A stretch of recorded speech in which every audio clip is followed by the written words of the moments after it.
Faly miaraba anao ny tokantrano indray amin'ny alalan'ny fandaharana Universe. Tonga indray ny fotoana iarahantsika mianatra ny tenin'Andriamanitra, ny Baiboly. Izay indray ny lohahevitra hodiniantsika androany. Misy vahiny manokana nasaina mba araka amintsika ifampidinika sy ifampizara mahakasika an'izay lohahevitra izay. Manasa anao avy hatrany tsy hiala fa hanaraka hatramin'ny farany izao programa manokana izao.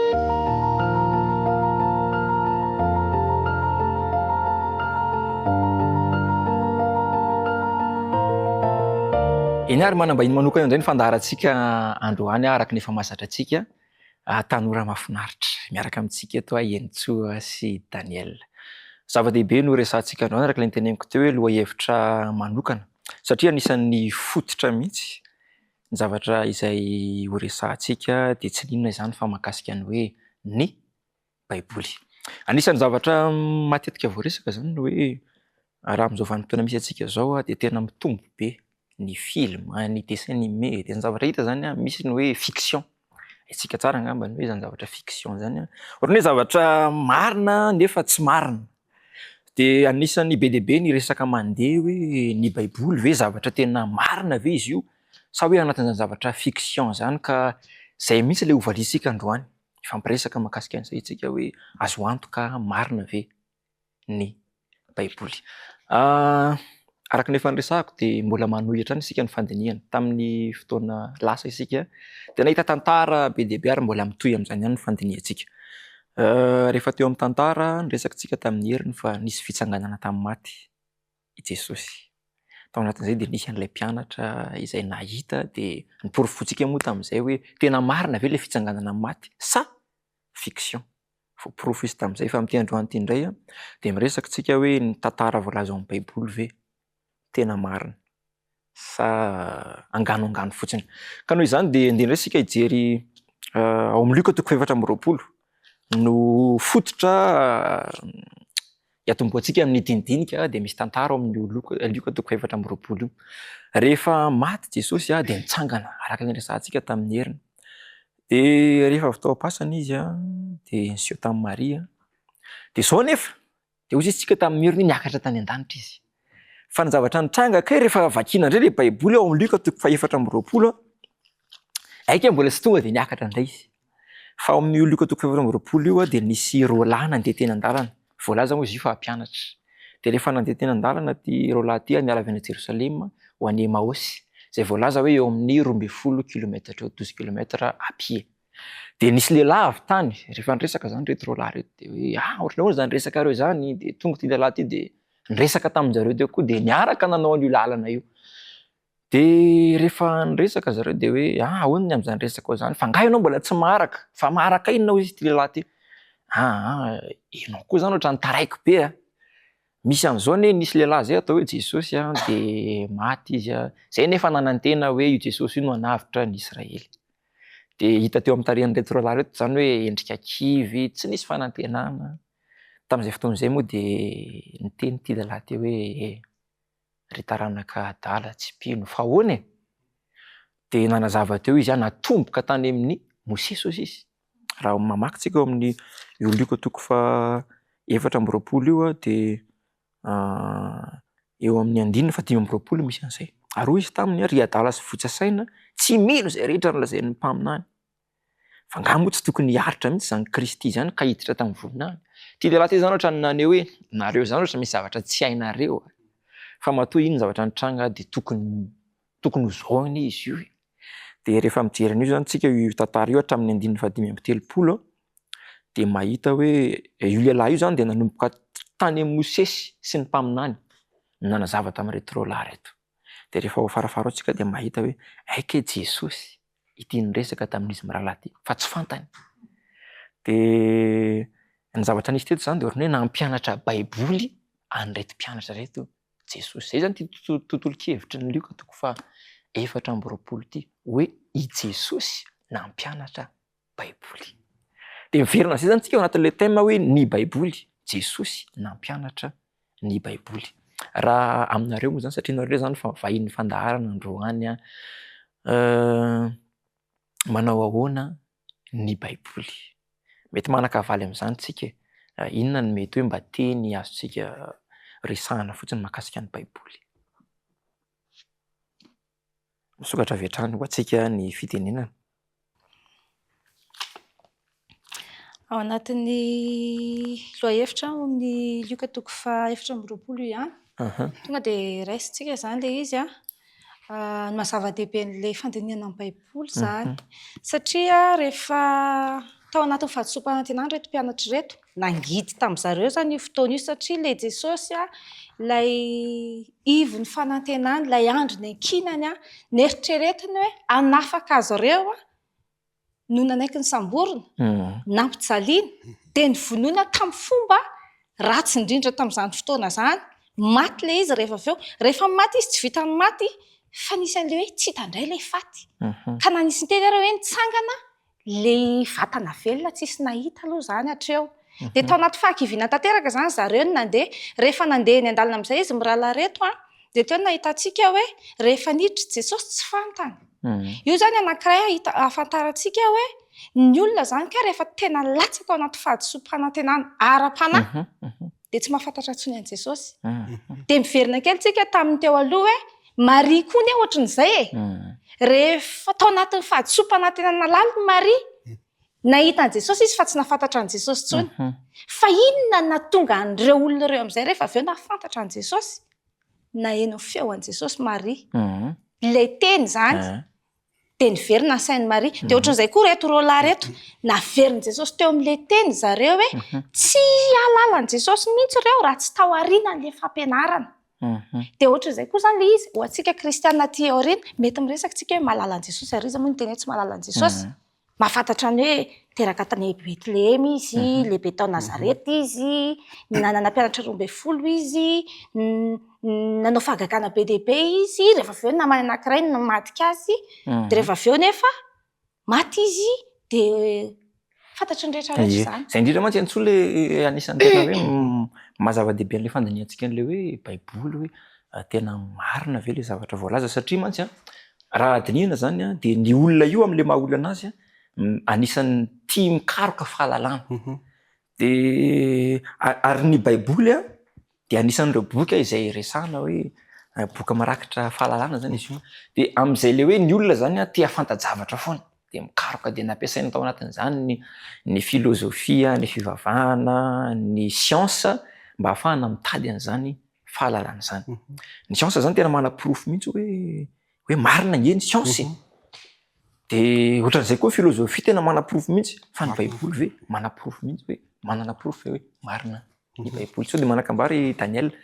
anatrehan'izay. Manoloana an'izany zavatra izany dia raisitsika any ilay Lioka teo. Raha jerentsika tsara zao eo amin'ny 9:20.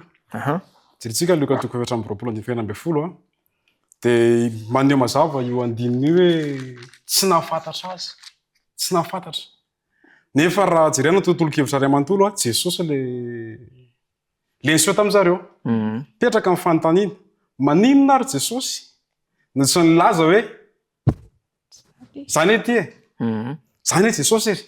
Fa maninona ary zany tsy niteneniny mazava. Nefa izy Jesosy hita ny tarihan'ilay olona malahelo, latsaka fa maninona ary. Andriamanitra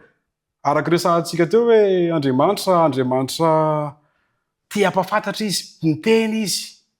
Resaka koa ianao teo hoe amin'izao ankehitriny izao samy mitady fahalalana ny siansa sy ny filozofia sy ny karazana. Dia jerentsika ny ohatra napetraka Jesosy satria ohatra manko ity jerentsika ity. Raha samy hitady fahalalana zany ny filozofia,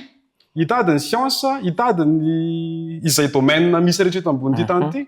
Dia jerentsika ireo inona zany domaine nampiasain'i Jesosy? Inona zany ny méthode nampiasain'i Jesosy hoe izao no ahitana inona? Fahalalana. Dia raisitsika ilay izy. Maninona Jesosy tsy niseho vatana? Andriamanitra manaraka ny processus izy, manaraka ny maha-olombelona atsika izy. Satria amin'ny programme fampianarana tsy maintsy misy ny T1, T2, T3, vitany eny amin'ny primaire dia miakatra eny amin'ny CEG, miakatra eny amin'ny lycée. Midika zany hoe fantatr'Andriamanitra ny voan'ny tsirairay avy. Ary Andriamanitra tsy handingana mihitsy izy hoe nafantatra ny ara le fahalalana tianao ho fantatra, tsy tonga dia omeny fahalalana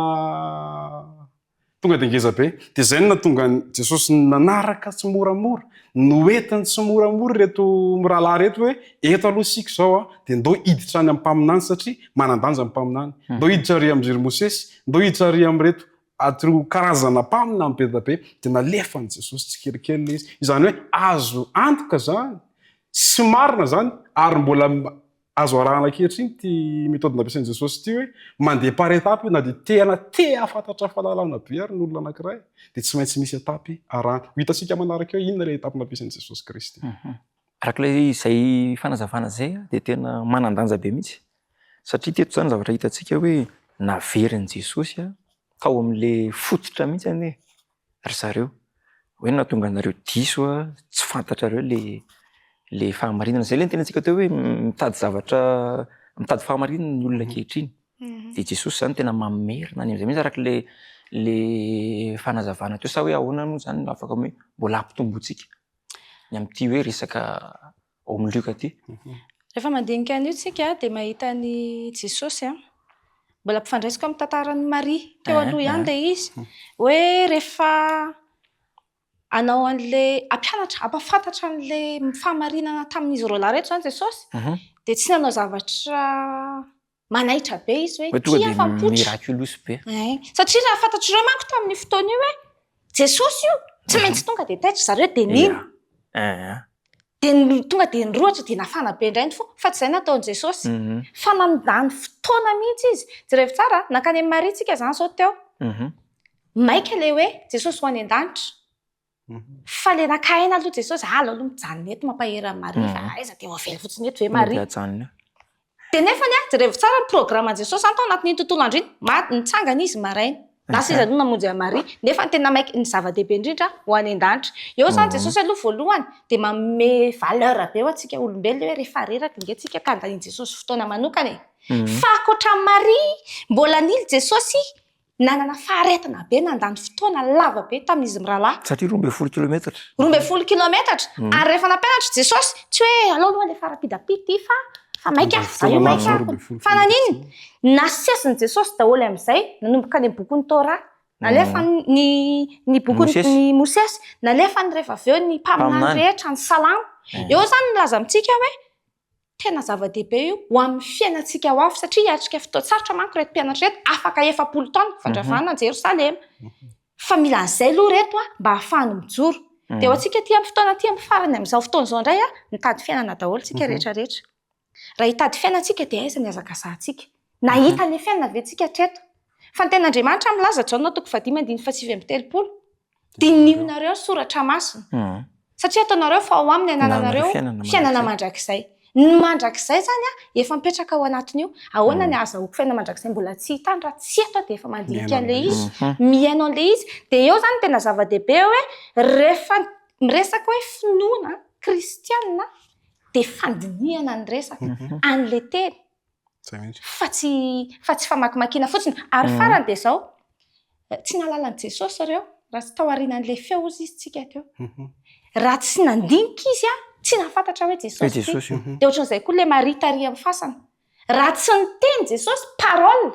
tsy tonga sainy Maria ka rehefa tena latsaka anaty fahasarotana zany ny olona tsy mahafantatra raha tsy miveriny eo amin'ny teny zava-dehibe mihitsy izay nazavainy antsoa zay satria ao anatin'izay zany nahafantarantsika hoe aika ianao zany mety takona aminao Jesosy raha ohatra ianao tsy miaino aloha voalohany indrindra hoe Jesosy miteny ary ny faharoa dia le hoe mianatra le mianatra koa nefa neto tsy le hoe nianatra izy dia tonga dia taria amin'ny testamenta vaovao ny anna fa arak'ilay teneny teo hoe nanomboka vary amin'ny mpaminany ohatrany hoe misy leçon 1 dia leçon 2 dia mitoy makaty misy étape zany le izy ka zava-dehibe mihitsy izay andinitsoa zay entina ampiarezana antsika hoe azontsika amantarana an' Jesosy ny fandinihana ny soratra masina Daniela so dia manananam-pina makasika ilay teo ahiomaiosy ihany mahafinaritra dia mahafinaritra le satria tsy niseho mivantany Jesosy na nanao mbazina na nanao fagagana naneo be hoe za Jesosy inona ny antony satria fatany fa mbola misy olona ty amin'ny taona 2024 mety tsy ahitan'izany zavatra zany hoe miandro mazy miandro fagagana miandro fisehon-javatra dia lasa mentanentana amin'ny fon'ny kristianina na ny eny fa nampivavaka rehetra ary miandro zavatra hoe ahoana ary nisehon'i Jesosy aiza eo amin'ny fiainana dia vao tsy mahita fagagana mivaingana be dia ohatran'ireo tsy miexiste Andriamanitra ohatran'ny Andriamanitra ny tsisy tena veriny Jesosy zany ty lesiny ty zany ho antsika ty amin'ny taona 2024 hoe misy zavatra nefa niainan'ireo olona teo aloha napahitana an'izy miraha tena amin'ny lalany mahosy hoe izao no etapin'le izy ndeka jerentsika ny Luc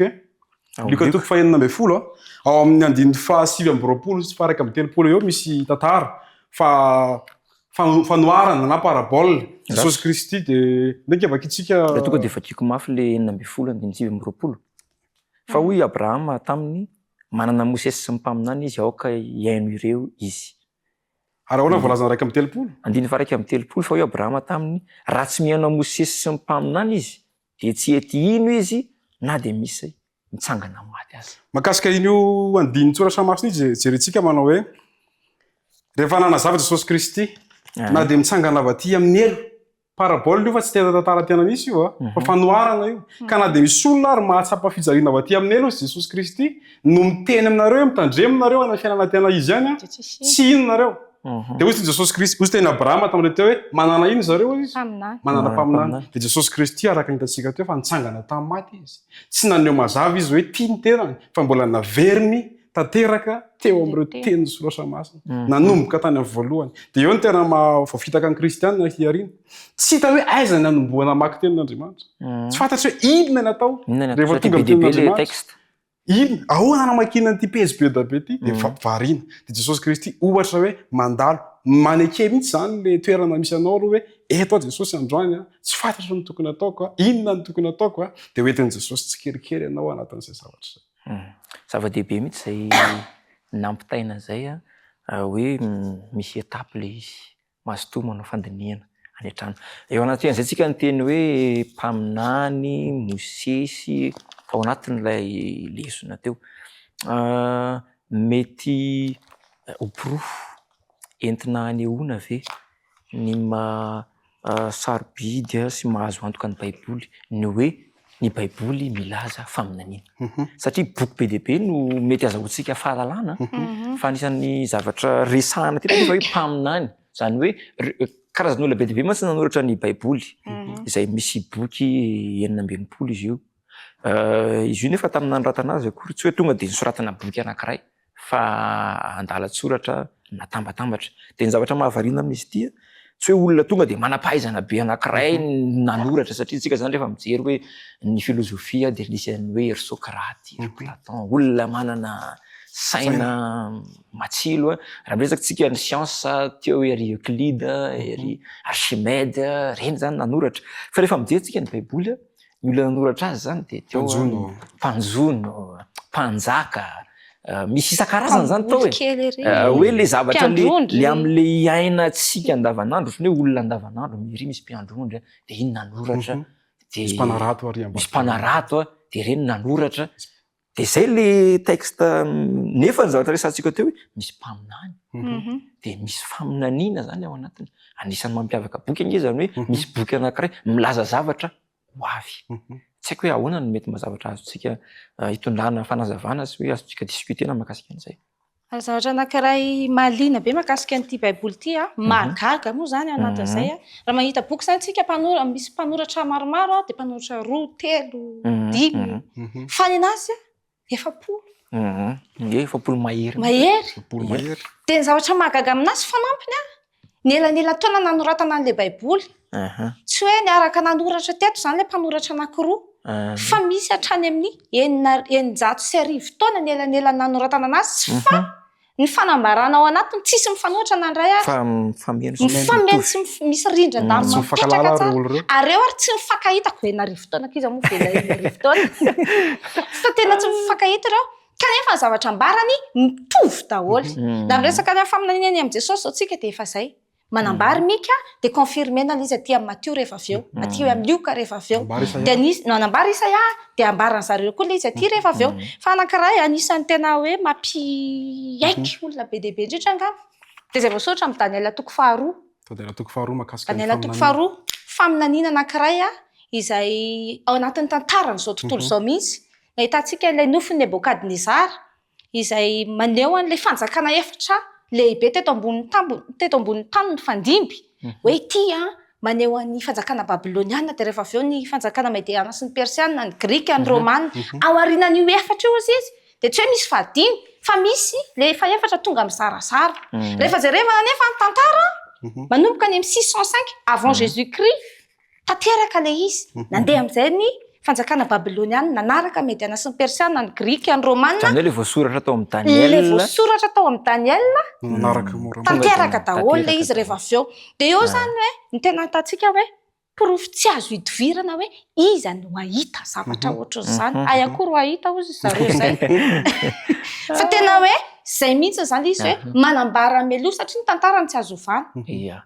raha ny tantarany tsy azo ovana marina izay fanambaran'izay tsy izay ihany nefa fa amin'ny Daniela toko fafito indray mbola manampy detay an'le Daniela toko faharoa indray izy ary manome antsipiriny be dia be toy hatrany le izy amin'ny Daniela toko faha 1 sy ny toko faha 12 dia miaikintsika rehefa avy eo hoe misy faminaniana lava be ohatr'izao ka efa detay à l'avance daholo izy avy eo amin'ny soratra masina porofo tsy azo hidivirana zany fa azo hidikiny baiboly io entina ampahirizananao zany hoe misy zavatra ifandraisan'le fiainanao zao ka efa voasoratra ato anatin'ity satria zay resahana zay zao hoe ay voasoratra le amin'ny Daniel nefa tsika ty 2026 efa voasoratra atao le tantara hoe izy fanjakana mizarazara mety misy koa le hoe izy firenena hitsangana amin'ny firenena anaty guerre atsika zao zavatra efa voasoratra hoe faminaniana efa teo aloha sao dia mananam-pinanao Daniel makasika izy indrindra satria tsara aloha no miresaka satria tsy ny olona rehetra no mininy baiboly na dia eo ary mininy baiboly tsy ny olona rehetra no mininy baiboly kanefa ny olona rehetra ao anatin'ny tantara ny olona rehetra ao anatin'ny tantara dia arak'izay indrindra maro amin'ireo olona tsy mininy baiboly ao anatin'izany ny siantifika ao anatin'izany ireo filozofa no mandinika hitady kritika inona no tsy mampety amin'ny baiboly ary inona no tsy mampiorina tsara amin'ny baiboly inona no problème kely anatin'ny baiboly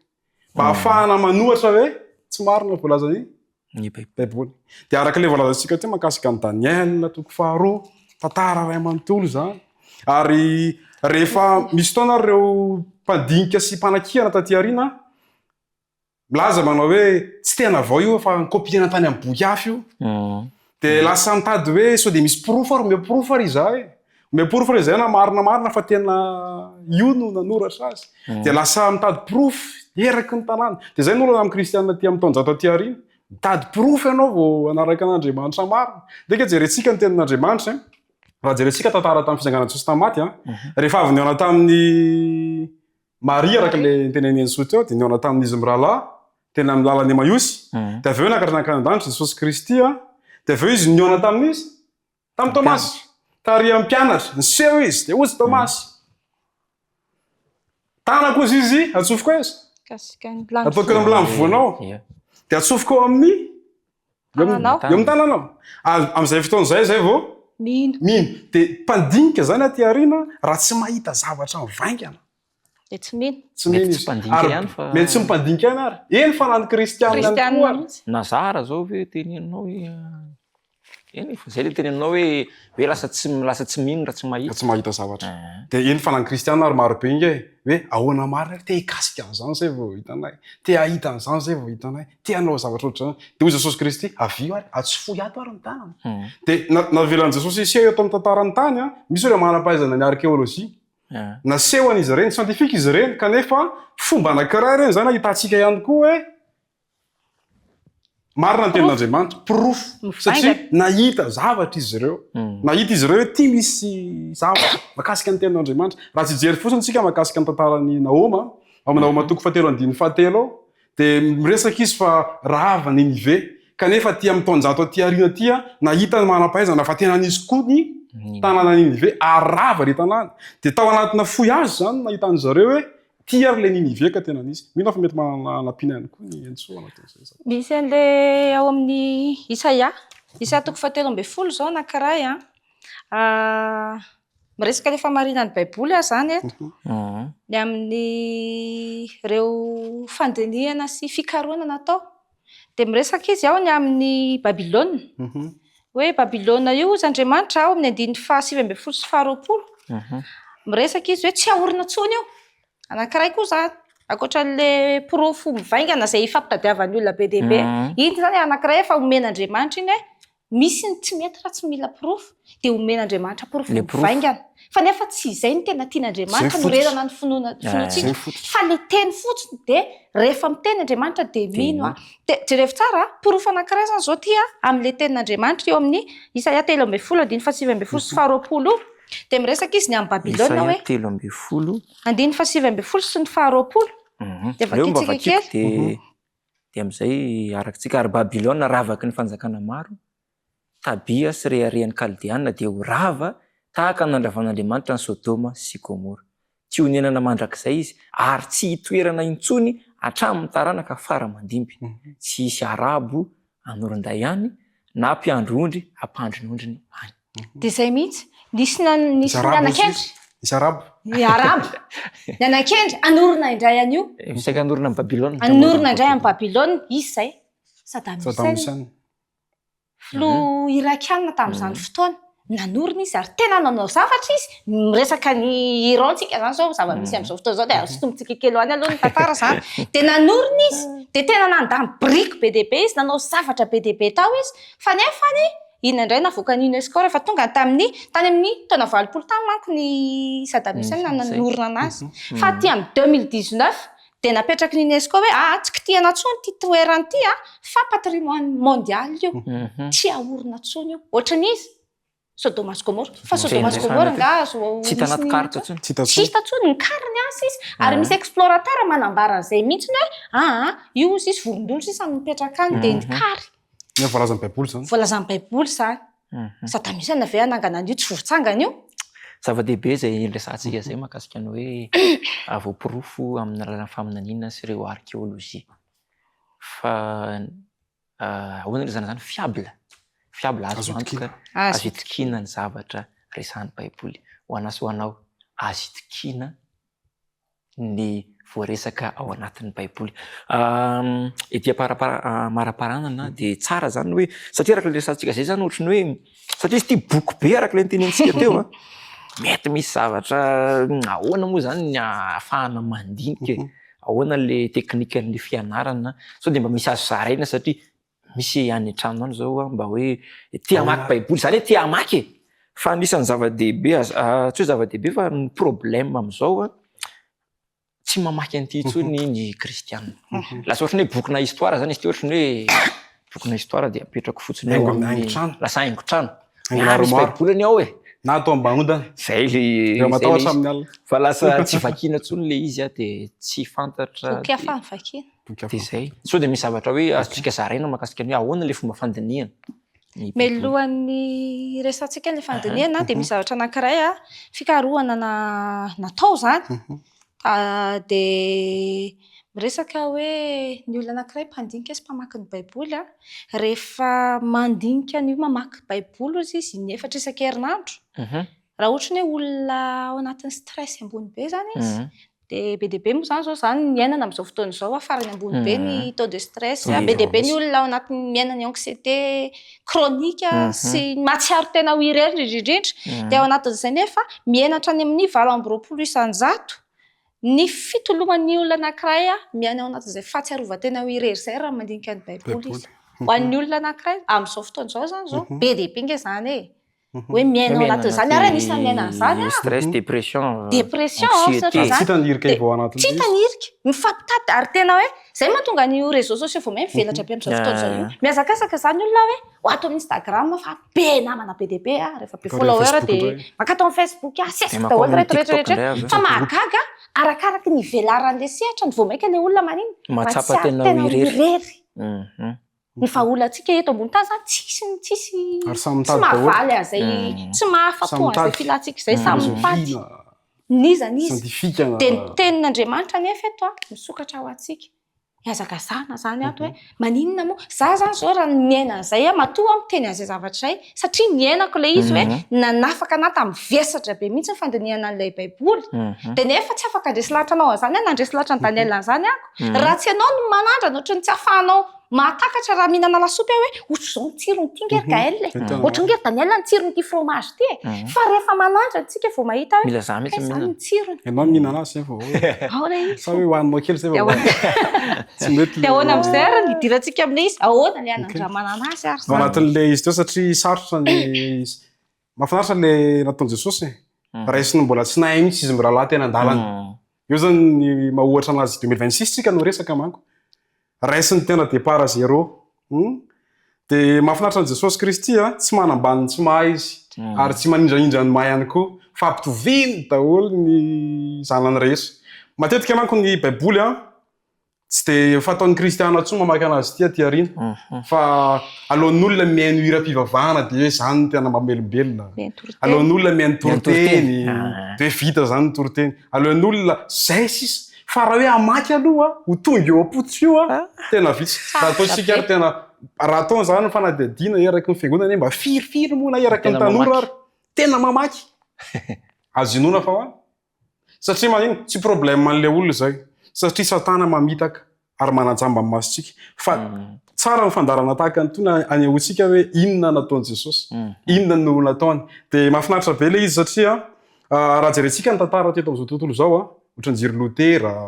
dia niteny izy hoe sola scriptura izany hoe ny baiboly dia ny baiboly irery ihany tsy zavatra hafa aloha izy Lotera fa inona no nalefa ny voalohany kristiany Lotera izany tsy mahalala ny Lotera tao anatin'ny tantara na ny siantifikana fatany tsara zany dia izay metody zay nefa mbola tsy lahandady aty ariana fa le izy fotsiny no mbola tsy haintsika zany no manao azy. Zavatra tsara dia zao hoe aza atao tsy fomba fanao tsony le hitantsika le maka baiboly dia le sokafana tampoka dia hoe zay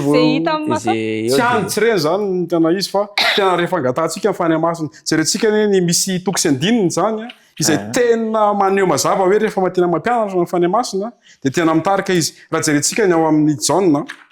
Jaona toko faharoa Jaona voalohany azafady Jaona voalohany toko faharoa andiny fafito amby roapolo eo zany tsika manomboka Jaona voalohany toko faharoa andiny fafito amby roapolo. Ya tonga dia vakitsika zay teny zay manao hoe ary ny aminareo dia ilay ositra noraisinareo taminy no mitoetra ao anatinareo ka tsy mila ampianaran'ny olona ianareo fa satria ny ositra avy aminy no mampianatra anareo ny zavatra rehetra sady marina fa tsy lainga izany dia tomo hoe raha ho aminy ianareo araka ny nampianarany anareo. Dia raha jerentsika zay teny zay dia ohatrany hoe tsy ilaina ve zany mpampianatra baiboly tsy any ilay izy fa fotoana mihitsy amin'izao taonjato faha 1 mirotoroto zao tsy iainana ny fanandraman'ny olo-kafa tsy ny fanandraman'ny hafa zany no avelona anao na anafaka n'le alahelinao fa tsy maintsy izy miralany ny araka tamin'i Jesosy tena andalana tsy maintsy mariny ny hain'ny tenin'i Jesosy tsy maintsy petera ny tany ambadika tany fa tsy daholo be foana zany ny fiainana amin'ity baiboly ity dia eo zany tena mirenana ny lohantsika aty amin'ny taonjato aty ariana hoe raha tsy ianao Jesosy hoe sy afaka eo raha tsy ianao Jesosy makeo amin'ny tenin'Andriamanitra mangataka misy ilay ositra ozy le teny teo ary tsy ampianaran'ny olona ianareo iza hoe ilay ositra dia ny fany masina miantso zany amin'ny fany masina tia fantatra dia tsy handiso fanampianana amin'ny fany masina fa tsy maintsy hoentina ianao eo amin'le tenin'Andriamanitra. Dia misy ohatra jerentsika zany hoe inona ary natao voalohany inona ary mba atao marina ary satria tsy mety any le tonga satria tsy mety le izy tsy mety le atao ambanodana rehefa mba atahotra amin'ny alina fa inona ary inona ary ny sokafana voalohany rehefa tonga ny tenin'Andriamanitra raha mbola vao manomboka ianao débutant raisitsika amin'izay le izy dia raiso ny boky raiso ny baiboly dia vakio ny salamy rehefa tia azo hery ianao zany rehefa mba mila hery iny ianao satria nandalo ady reo nandalo fakivina mamaki salamy raha matsapy ianao tsy manam-pahendrena mamaki bolana ray isan'andro raha matsapy ianao hoe ohatrany mafimafy zany fiainana zany dia ao ianao mahita tsikelikely dia rehefa manday tsirairay ao anao dia miakatra tsikelikely le izy mampiasa baiboly misy référence haitsika baiboly misy référence ohatrany aminazy iny izy baiboly misy référence misy an'le ampovoany kely iny makatoky sy andininy anankiray dia iny ny pasy makany dia arak'izay dia zava-dehibe zany ny andiniantsika ny soratra masina raha aravina izay rehetra voalaza dia nipetrakantsika tao anatin'ilay hoe azo antoka ve ny zavatra voasoratra ato anatiny azo antoka satria aika izy io fa voasoratra ao le zavatra ilaiko le zavatra ilainao tsika anie mitady araka ilay teneniko teo hoe ny olombelona nge mitady fahalalany mitady ny mariny dia ozy izy ny Jaona toko fahafito ambin'ny folo andiny fito ambin'ny folo hoe manamasinana ny fahamarinana ny teninao fahamarinana raha misy marina tadiavina dia anisan'ny feno indrindra ny baiboly anisan'ny hoe tena tiana ny mizara aminao androany fa misy zavatra tsy ampy amintsika io ary ato anatin'ny soratra masina no ahafahantsika mameno arak'izay azo atao izay fahabangana izay ka mino fa amin'ny alalan'ity fandaharana ity dia azoto andinika ny soratra masina ianao araka ilay tenena teo hoe izy io misy teknika ilay fandinihana ohatrany tamin'ny nampianaran'i Jesosy teo hoe atombohy avy any amin'ny mosesy dia mandalo ampaminany dia zay vao ireo teny manambarana fa raha jerentsika zany zay zavatra izay nysoratra masina rehetra hozy izy dia ny baiboly ray manontolo dia maneho an Jesosy mampianatra an Jesosy na dia hoe 4,000 taona raha le différence an'le mpanoratra 4,000 taona misaotra betsaka amin'ilay efa nindrina teo dia hita ao anatin'izay fa maneho an Jesosy avokoa izy rehetra. Dikan'izay ianao rehefa mianatra baiboly dia jereo voaloha ao anatin'izay hoe inona le ampianariny momba an Jesosy dia ao anatin'izay ianao dia mahita zavatra ihany koa mahakasika anao. So dia misy hafatra tianareo ampitaina farany ao an'ny mpijery sy mpanaraka ny fandaharana avy amin'ny Antsoa avy amin'ny Daniel dia wakatotsika tanteraka izao fandiniana amin'ny androany ity izao. Endry ao anatin'ity tenin'Andriamanitra ity misy an'ilay tena amin'ny Jaona 2:10 andininy 7. Nika jerentsika izy angamba namarana antsika azy. Jaona 2:10 andininy 7 ary io teny io zany dia anisan'ny teny mampiakatra ary tena manokatra saina tena ao anatin'izao rotoroto zao ndika vakizy. Jaona 2:10 raha miray amiko ianareo ka mitoetra ao anatinareo ny teniko dia angatao izay tianareo na inona fa ho tonga aminareo izany. Mazava ho azy. Amen. Raha mipetra ao anatsika le tenin'Andriamanitra dia tsy inona zany fa le baiboly dia angatao izay tiantsika na inona izany hoe misokatra amin'ny fangatahana. Tsy zavatra materialy ihany miaraka amin'Andriamanitra fa ny tontolo materialy, ara-nofo, ara-panahy, ny ara-tsaina voafehana izany avokoa ary izany ny fampitadiavan'ny olona nge ankehitriny na inona hitady fahalalahana, hitady vola, hitady zavatra rehetra kanefa hozy tenin'Andriamanitra raha mitoetra ao anatinareo ny teniko dia angatao izay tianareo na inona. Tsara be ilay izy amin'ilay fanandramana manokana satria mitovitovy amin'izay ihany ary modely ny raisitsika avy amin'ny Jesosy moa zany izay rehefa mijery ny marika 2:10 andiny 5:30 sika dia mahita an'izay hoe ny fo maraina alina koa Jesosy. Marina hoe tsara mandinika baiboly amin'ny fotoana rehetrarehetra kanefa tsara kokoa zany amin'ilay fotoana mbola milamina tsara iny tsy misy tabataba be zany hoe efa mandeha ny bafilary amin'ny anina efa mandeha daholo ny tabatabany olona rehetra satria io tenin'Andriamanitra misy koa fantatritsika ny devoly anao ny fomba rehetra anakorontanana antsika ka raha mifidy ny fotoana metindrindra tsika dia le maraina mbola mangirany ratsy le mbola milamina tsara iny zany manana ny fanandramana tsararay avy misy ny débutant fa misy ny efa lasa lavidavitra dia mifoha amin'ny telo maraina fa mety misy tsy mahavita n'inona amin'ny telo maraina fa mety amin'ny 10 maraina kosa mety zany zay rehetrarehetra izay dia tsara indrindra ihany koa ao anatin'izay satria tenin'Andriamanitra baiboly ny raisitsika dia tsara indrindra raha le baiboly mihitsy ny raisitsika ilay boky satria tsy mitentsika hoe ratsy ny telefona ny application ao anatiny na ny ohatran'izany fa ny tanjontsika zany dia hoe ny alan'ireo karazana distraction rehetrarehetra. Raha zako ny mandray ny baiboly mandray ny telefona andinika ny tenin'Andriamanitra akahery ifantoko amin'ilay pahary amin'ny fotoana iny no milatsaka amin'ny message notification tampoka tonga dia lasa ny concentration satria tsy maintsy ho lasana ny saina dia eo zany tonga dia izay ny tanjon'ny devoly hoe efa miandry ato ohatra le message efa miandry ato bonjour tsy afaka le aya tsy afaka le tebiteby dia tsy afaka le tebiteby nefa ny zay le tanjona ifandraisana amin'ny Kristy azo an'ilay fiainana zany ao anatin'ilay izy tena miaina sady ilay fiainana mandrakizay na dia mbola eto ambony tany azy tsara ilay izy averiko tsara tsy misy maharatsy satria ny anaty tomobilintsika anaty bussika mampiasa application anaty telefona afaka mamaky tsy manino fa ilay firaisana manokana iny zany tena hoe fotoana manokana hoe anasy Jesosy ty tsy mila sery tampoka hiditra eto tsy mila ampiasana miditra tampoka eto fa anasy Jesosy ty dia amin'izay fotoana izay afaka nisosa ny tontolo andro satria tsara fototra tsara fiainga. Zava-dehibe tokoa izay zavatra niresantsika izay ny amin'ilay hoe ahoana ny fampiarana. Raha ravina izay zavatra niresahana izay dia izao hoe ataovy fanandramana manokana ny mandray teny alohan'ny hatrehana tontolo andro. Tiako ny mizara aminao fa Andriamanitra miteny amin'ny alalan'ny teniny ary izay mihitsy ilay mahatonga antsika hoe mitady fotoana mangina. Ao Matio moa izy dia miteny hoe makanesa ho mangingina dia arindriny ny efitranonao dia Jehovah ho mangingina amaly anao. Dia zava-dehibe zany ao anatin'iny ilay hoe ianao rery dia mianatra ny tenin'Andriamanitra mamaky andininy anankiray tsotra atao azo tsara ny heviny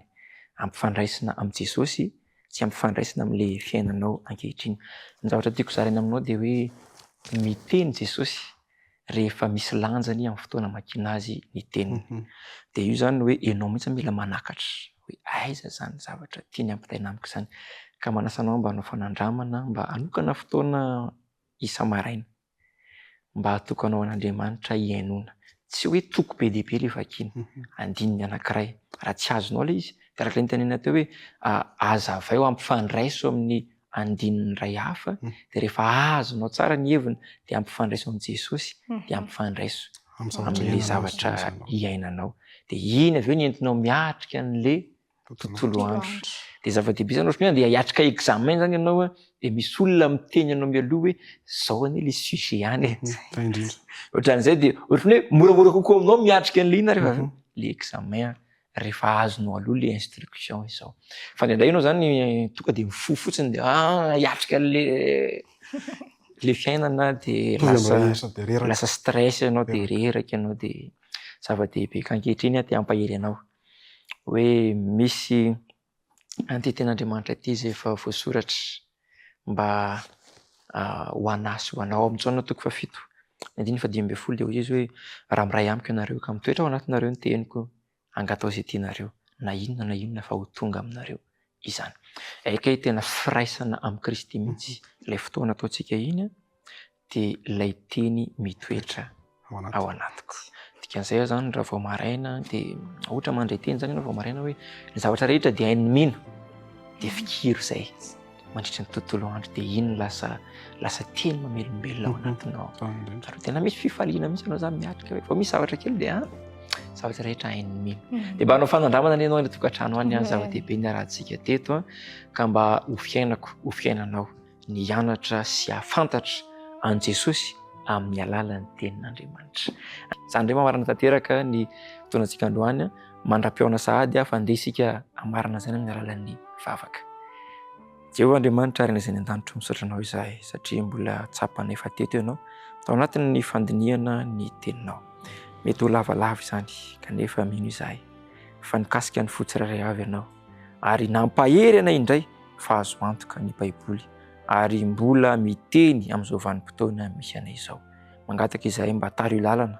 amin'ny fianarana ka mba ho tonga amin'ny fahalalana marina anao sy ny teninao izahay tsiraray avy. Misaotra indrindra Jesosy eo izany vavaka tononona sy angatanany amin'ny anarana ho reriany. Amen.